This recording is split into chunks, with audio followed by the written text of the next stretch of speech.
It's beginning to look a lot like Christmas. Are you ready to get fired? No? Neither was Tim Chen in 2008. Hi, I'm Tim Chen. But that was exactly his fate. Just 13 years later, his company, Nerdwallet, IPO'd, and his shares are valued at $900 million. How? Well, in this video, we will break down his story, and most importantly, the lessons we can learn from his inspiring journey. So stick around until the end for your chance to make $900 million once you get fired. Tim Chen was born in Oklahoma, the son of two computer scientists from Taiwan.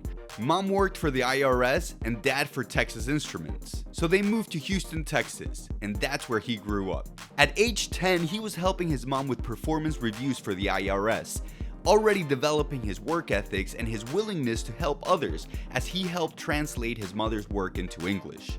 Receiving very little allowance from his parents compared to most of his classmates, Tim's entrepreneurship flourished early out of necessity. He sees that a profit can be made by selling individual Magic the Gathering cards from packages he had bought, and by age 15, he upgraded to selling coins out of catalogs, a practice he learned from his first job doing the same for some guy out of a basement.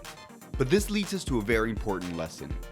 No matter how small or seemingly insignificant the job may seem, there is always something to learn and big ideas that can come from it.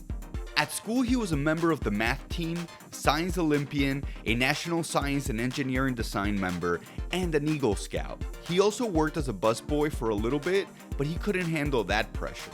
To blow off steam, he would sneak out of his house by night, but probably to do some more nerdy stuff, because he got into Stanford at 17 years old. His freshman year there, he became enamored with the money and the excitement of the stock market, but lost a lot enjoying the thrill of the casino. Yeah, also learning some hard lessons about the perils of day trading.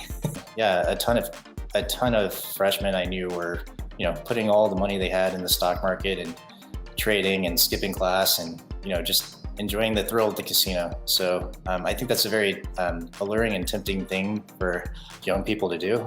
But yeah, it definitely has risks involved. This is where he lost his entrepreneurial bug. Many of his friends went on to start successful tech companies, which he always dreamed of doing.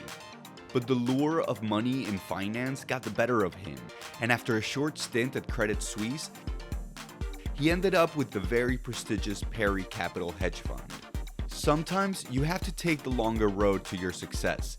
Sometimes you have to fail or simply lose interest in things in order to find your path.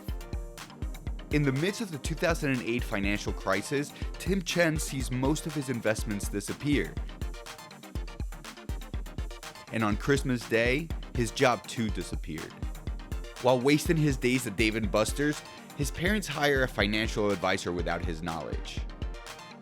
And by the way, we hired this financial advisor. He sold us this great product that locks your rates and gives you like this fixed payment, and there's a 5% fee and like all this other crazy stuff. So they got totally screwed. He begins to help his parents put things together again with a mutual fund. And that's when his sister asks about getting a credit card.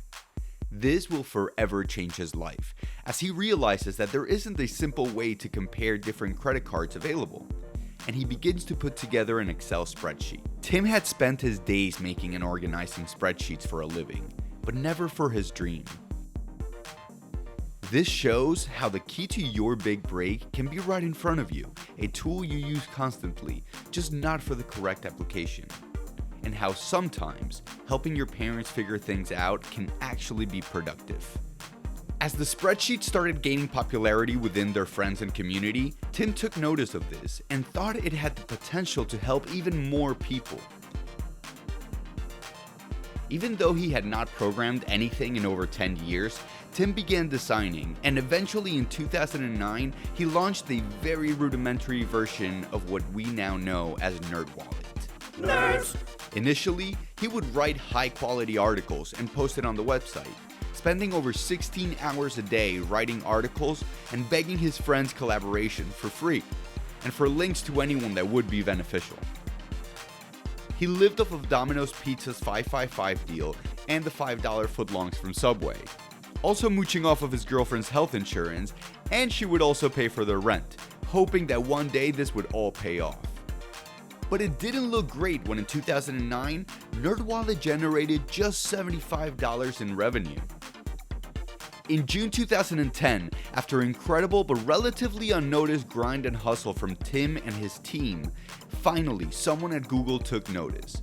Realizing they had found the best credit card content online, they ranked their website. Nerdwallet began to see 3x monthly grow and generating real revenue. The content model changed, but the revenue model remained the same: affiliate marketing. Credit card companies acquire over 40% of their customers via affiliates, many of them willing to pay over $300 per qualified customer. By 2013, business was booming. This is when Tim is finally able to take some personal income from his own company and, most importantly, stopped eating Mickey D's breakfast 6 days a week. The company was seeing revenue in the 8-figure range, yet Tim wasn't satisfied. He knew there was a lot more that his company could be doing for people. When it came to hiring, Tim went with what he knew, and that was the Wall Street type. He noticed that the competitive and territorial mentality was not conducive to the startup life. He did what he had to do and fired 20% of his staff. Those that remained understood the move and the assignment going forward. Executive coaches came in, changed the organizational structure, and routinely made changes to personnel when people didn't fit the new culture. Much importance was now being given to building trust within the company and with the consumers, giving them what they really needed: a product market fit. Our editorial team doesn't know how much we make on various products.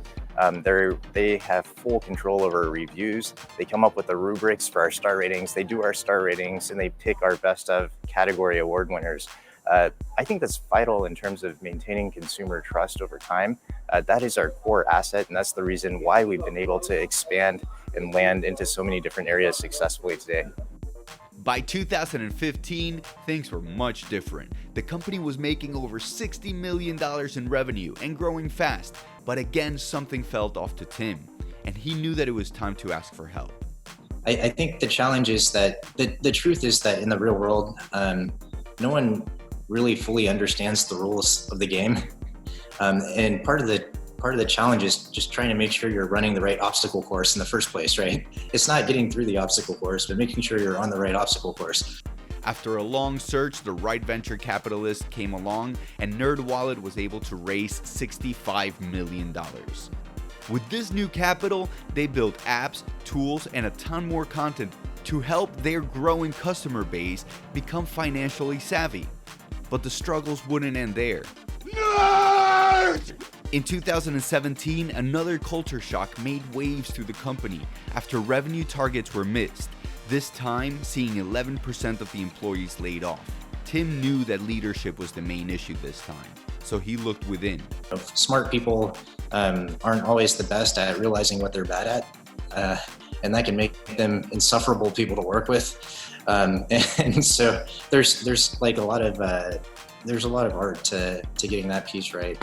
12 years after his family asked for help, Tim's spreadsheet turned personal finance website has gone public, worth over $1 billion and making Tim's shares alone worth $900 million.